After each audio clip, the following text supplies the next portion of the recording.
Subscribe करें सेहत ज़िंदगी चैनल को और बेल आइकन पर क्लिक करें ताकि आपको हर नई वीडियो मिले सबसे पहले। डॉक्टर साहब, हमसे पूछा गया है कि ये बताएं वज़न क्या है, ये किस चीज़ से बनता है और वज़न मालूम करने का सही तरीका क्या है? देखिए, बहुत अहम सवाल है। अब आप कहेंगे ये तो हर किसी को पता है, लेकिन मैं आपसे पूछता हूं कि आप मुझे बता सकते हैं कि वज़न क्या है? बता सकते हैं? कभी हम गौर ही नहीं करते। हमने एक चीज़ देखी हुई है, और वो चीज़ क्या है कि हम जो है वेट मशीन पे चढ़ जाते हैं, वज़न नोट करते हैं, कभी पाउंड्स में या केजी में। ना हमें अपने कद का पता होता है, ना हमें वज़न का सही इदराक होता है कि एक शख्स की किस उम्र के अंदर कितना वज़न होना चाहिए, यानी distribution of weight according to the age. ठीक है। फिर इसमें आपका हाइट का भी अमल दमल है। अगर एक छोटे कद का शख्स जिसका कद 5 फुट 4 इंच है और वो 80 किलो है और उसने कपड़े भी ऐसे पहने हुए हैं कि उसका वज़न नज़र नहीं आ रहा, तो वो तो मोटापे में आ गया। लेकिन यही 80 किलो वाला अगर शख्स 5 फुट 11 इंच जो है या 5 फुट 10 इंच का शख्स है, वज़न मुतवाज़न है, कपड़े उसने पहने हुए हैं जिससे कि उसने अपने बदन को ख़ास तौर पे नहीं छुपाया हुआ, उसकी डेल डोल से पता चलता है कि वो एथलीट है या स्मार्ट है या वर्कर है या चुस्त है। ठीक है कि नहीं? अब वज़न है क्या? चलें आपको ये बताता हूँ कि एक इंसान का वज़न उसकी हड्डियों की साख्त, हड्डियों में जो चर्बी, प्रोटीन और नमकियात होती हैं उनका वज़न, फिर मुख्तलिफ बाफ्तों का वज़न, फिर आपका दौड़ता हुआ खून शरियानों में वरीदों में उसका वज़न, फिर आपके बदन के अंदर पानी की जो मिकदार है उसका वज़न, फिर आपके बदन में जो गोश्त है, हाथों में, पैरों में, पेट पे, कूलों पे, कांधे पे, गर्दन पे, जहाँ जहाँ गोश्त है उसका वज़न है, फिर उसके ऊपर चर्बी की एक लेयर है, और फिर उसके ऊपर आपकी जिल्द है। तो अगर आप बिल्कुल नंगे हो के वेट मशीन पे खड़े हो जाएंगे तो वो आपको जो है आपका वज़न बता देगी कि आप कितने किलो के हैं और कितना या आपका पाउंड जो है पाउंड्स में कितना वज़न है। लेकिन बराए मेहरबानी सिर्फ वेट मशीन कॉन्शियस होना बिल्कुल एक बेहुदा बात है, इसे हम रेडिक्यूल करते हैं। आपको साथ में अपना कद भी मीटर्स में नापना चाहिए, गो कि हम अमूमन फुट और इंचों में नापते हैं, लेकिन फिर एग्जैक्ट पैमाना हम इसलिए मालूम करते हैं कि जैसे बॉडी मास इंडेक्स कहते हैं, BMI, और BMI अब पूरे वर्ल्ड में एक पैमाना है और उसकी कैटेगराइजेशन है मुख्तलिफ कौमों के लिए। जो ऊंचे कद वाले हैं, ज़्यादा वज़न वाले हैं, छोटे कद वाले हैं, दरमियाने कद वाले हैं, फिर वो औरतें हैं। अगर औरतें हैं तो क्या वो हामलगी के दौर से तो नहीं गुजर रही हैं?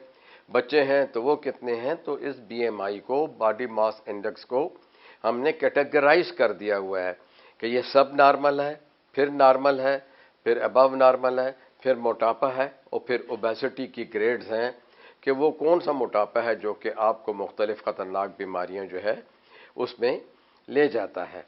तो ये हुआ आपका वज़न, जिसके बारे में आपको अब एहतियात करनी चाहिए कि आपका वज़न और आपकी हाइट कितनी है।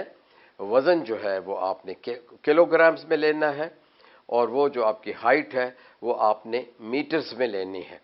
अब जो वज़न होता है आपका, उसको हम तकसीम करते हैं आपकी मीटर हाइट्स के स्क्वायर से। यानी अगर आपकी मीटर स्क्वायर में जो हाइट आ रही है 1.6 या 1.8 या 2 आ रही है, उसको हम फिर दोबारा इसी से ज़रब देते हैं, यानी उसका स्क्वायर उठाते हैं। उसके तकसीम के बाद फिर हमारे पास वो दर्जा आ जाता है। अगर तो वो 18 से कम है तो वो जो है नॉर्मल में तो आता है, लेकिन सब नॉर्मल है। ज़्यादातर बच्चों में BMI मालूम करने में हमें तकलीफ़ होती है, इसलिए एडल्ट लाइफ में आखिर तक फिर हम जो है एडल्ट लाइफ को जब चेक करते हैं तो 18 से लेके 22.5 BMI तक ये एक स्टैंडर्ड हेल्दी वेट का पैमाना है। कुछ लोग जो कि कई मुल्कों में लोग ज़्यादा फरबा हैं, हम उनमें कई दफ़ा रियायत भी देते हैं, बिलखुसूस एल्डरली में, कि जो लोग जो हैं 40 साल से ऊपर हों तो हम जो है 23.5 तक भी BMI को नॉर्मल लेते हैं। اب آپ کا وزن بڑھنا شروع ہو جاتا ہے تو ہم اردو میں تو کہہ دیتے ہیں موٹاپا ہے، تو ہم انگریزی میں اسے اوور ویٹ کہتے ہیں، کیونکہ اوور ویٹ کے بھی درجے ہیں۔ اوور ویٹ کا مطلب ہوگا 23.5 سے لے کے اور 29.5 بی ایم آئی کے درمیان میں جو لوگ آتے ہیں، جو پیمانہ میں نے آپ کو بتایا تھا، ان کو ہم کہتے ہیں کہ یہ موٹے یا فربا ہیں۔ انگریزی میں ہم انہیں کہتے ہیں یہ اوور ویٹ ہیں۔ یہ وہ درجہ ہے کہ جہاں آپ فوراً اپنا وزن کم کنٹرول بھی کر سکتے ہیں، اپنے لائف سٹائل کو چینج کریں گے تو تب وزن جو ہے وہ کم ہونا شروع ہو جائے گا، اور آپ کو اسے سٹینڈرڈ 23.5 جو ہے وہ جو kilo gram by metre square جو ہوتا ہے اس کی طرف لانا ہوگا۔